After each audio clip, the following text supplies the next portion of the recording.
अनेक विकासाची कामं मी त्या ठिकाणी केली।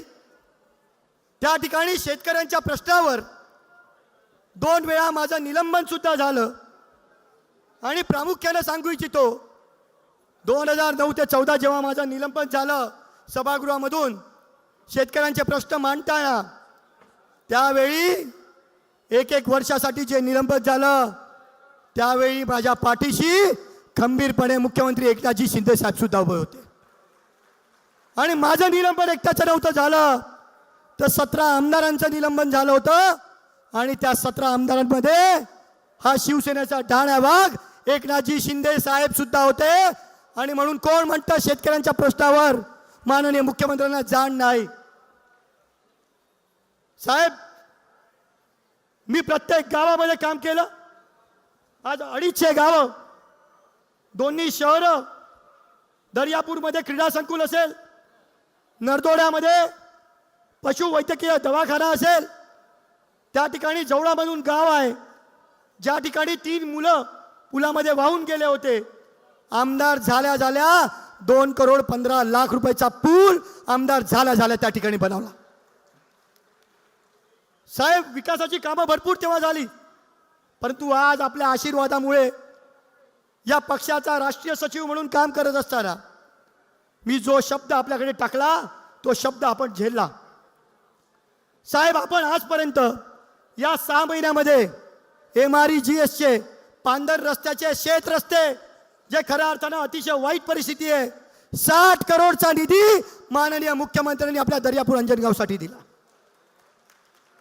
60 करोडचा निधी, ज्या मुरादेवीला आपण दैवत मानतो, तीर्थक्षेत्र ब वर्ग दर्जा मी 2009 ते 14 मध्ये दिला होता। गेल्या 10 वर्षामध्ये कोणी त्याच्यावर निधी दिला नाही, परंतु माननीय मुख्यमंत्र्यांकडे जेव्हा त्यांना मी नेलं, भेटवलं, 15 दिवसामध्ये साहेबांनी 3,08 करोड मुरादेवीवर त्या ठिकाणी टाकले। त्या ठिकाणी सरपंच सेवा संघवाल्यांना मी साहेबांकडे घेऊन गेलो। म्हटलं, साहेब, माझ्या मतदारसंघातले आहेत आणि प्रश्न फक्त मतदारसंघापुरता नाही तर संपूर्ण राज्याचा आहे। गेले 25 वर्ष सरपंच भांडतायत। साहेबांनी लगेच भेट दिली आणि मी तुम्हाला सांगतो 15 दिवसामध्ये राज्यातल्या 28,000 सरपंच आणि उपसरपंचांचे पगार माननीय मुख्यमंत्र्यांनी डबल केले। अंगणवाडी सेविका मदतनीसचे वाढवले, कोतवालांचे वाढवले, ग्रामसेवकांचे वाढवले। म्हणजे जे जे शब्द माननीय मुख्यमंत्र्यांकडे मी टाकले ते सर्व गोष्टी माननीय मुख्यमंत्री पूर्ण केल्या। आणि हे जे विषय आहेत साहेब, आज विरोधकांच्या पोटामध्ये दुखतात।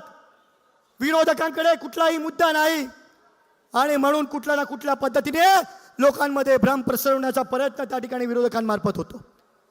आणि म्हणून खास करून मी सांगू इच्छितो साहेब, आपल्याला या ठिकाणी आपण आज आलात, मी आपले मनापासून आभार मानतो, परंतु या ठिकाणी स्पष्टपणे आपल्याला विरोधकांना सांगावं लागेल, आपल्या पाठीत खंजीर खुपसणाऱ्या लोकांच्या साहेब आपल्याला त्यांना सांगावं लागेल, जे आपल्या बरोबर मित्रपक्ष म्हणून राहतात परंतु पाठीमध्ये खंजीर खुपसत आहेत। आज जनतेमध्ये संभ्रम पसरवण्याचा प्रयत्न होतोय आणि मला माहिती आहे त्याचसाठी आपण खास करून या ठिकाणी सभा घेतली की जनतेला सांगायला शिवसेना, भारतीय जनता पार्टी, राष्ट्रवादी आणि मित्रपक्षाचा महायुतीचा उमेदवार हा एकच आहे आणि तो शिवसेनेचा कॅप्टन अभिजित अडसूळ आहे। साहेब, या ठिकाणी काही प्रश्न फक्त आपल्या समोर मांडतो। आज आपण लाडके मुख्यमंत्री म्हणून या जनतेचे आहात, आपण जनतेचे प्रश्न सोडवता। त्या ठिकाणी अंजनगावचा विषय खास करून सांगू इच्छितो। अंजनगावची वासुदेव सहकारी सूतगिरणी माननीय मुख्यमंत्र्यांसमोर मी त्यांना नेलं। आमच्या इकडे रोजगार नाही, आमच्या इकडे उद्योगधंदे नाही।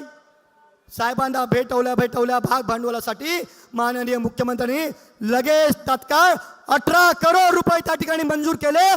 5,000 लोकांना रोजगार त्या ठिकाणी उपलब्ध होणार आहे।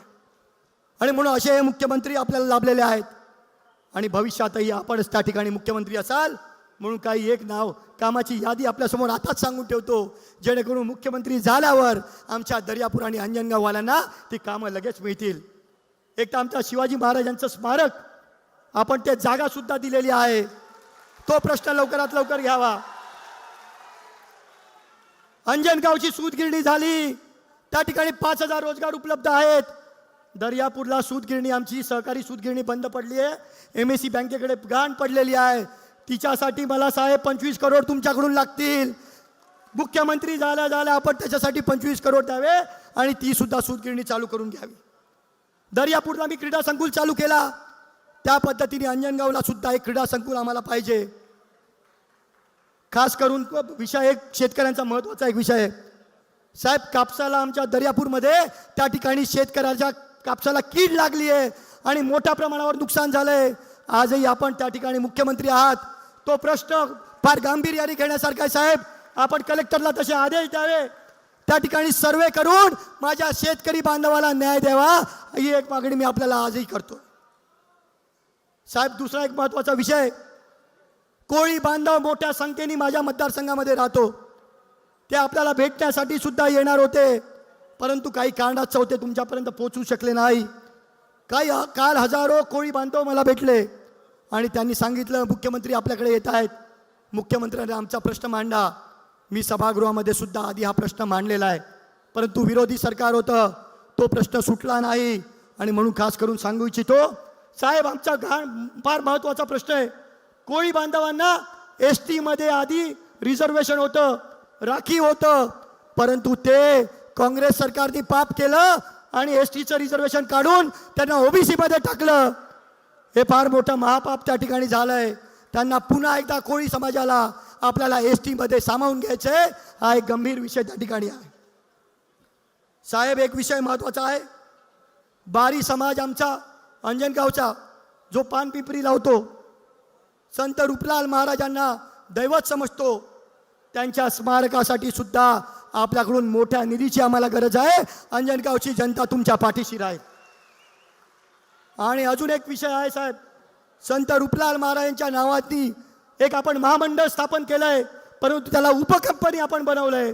माझी या ठिकाणी महत्त्वाची मागणी आहे साहेब, ती उपकंपनी नसून ते पूर्णतः महामंडळ त्या ठिकाणी आपण त्याला परवानगी द्यावी आणि संपूर्ण महामंडळ त्या ठिकाणी संत रूपलाल महाराजांचं बनवावं, एवढ्या मागण्या करतो. आणि आपण या ठिकाणी आलात, या ठिकाणी साहेब लाखोच्या संख्येने लोक या ठिकाणी यायला अजूनही निघालेले आहेत, काही लोक रस्त्यात आहेत.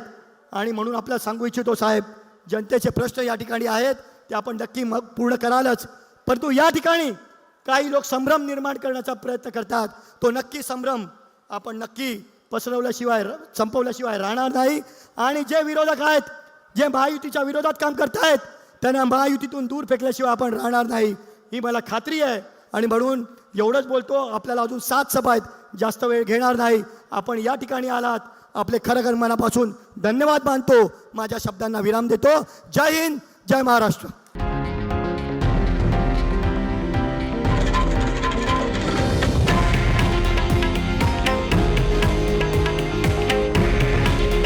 हे आहे देशातील नंबर 1 न्यूज नेटवर्क आणि आपण पाहत आहात TV9 मराठी. काळजी तुमची, हित महाराष्ट्राचं.